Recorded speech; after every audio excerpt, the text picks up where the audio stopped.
Right for Marketplace. A firm called the Campaign Media Analysis Group figures that so far this cycle, $210 million worth of political ads have made it to air. Most were from the campaigns themselves. About a third came from outside groups.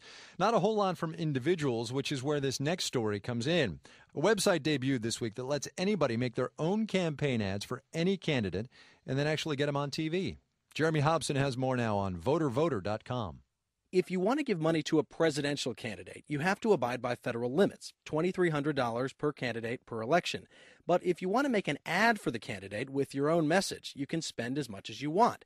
Here's VoterVoter CEO Eric Mathewson. Your freedom of speech rights and the FEC laws surrounding an independent expenditure do not limit you in how much money you can spend and your ability to broadcast a message. So as long as I, or VoterVoter.com, file the complex paperwork, I can make an ad and just pay to run it as much as I want?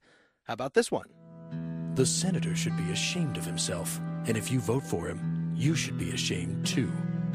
We would be willing to present a controversial ad to a television station and see whether or not they're willing to run it. And therein lies the catch. While I could theoretically get that ad on the air for just $175 in, say, Erie, Pennsylvania, TV stations could turn down my ad since I'm not a registered federal candidate for office. And so, says Evan Tracy of the Campaign Media Analysis Group, the party that will have the most control over how much of this advertising we see in this election cycle will ultimately be the television stations themselves. But VoterVoter is owned by ad software company Wide Orbit, which does business with 950 TV stations across the country. It hopes that will help get the ads on the air.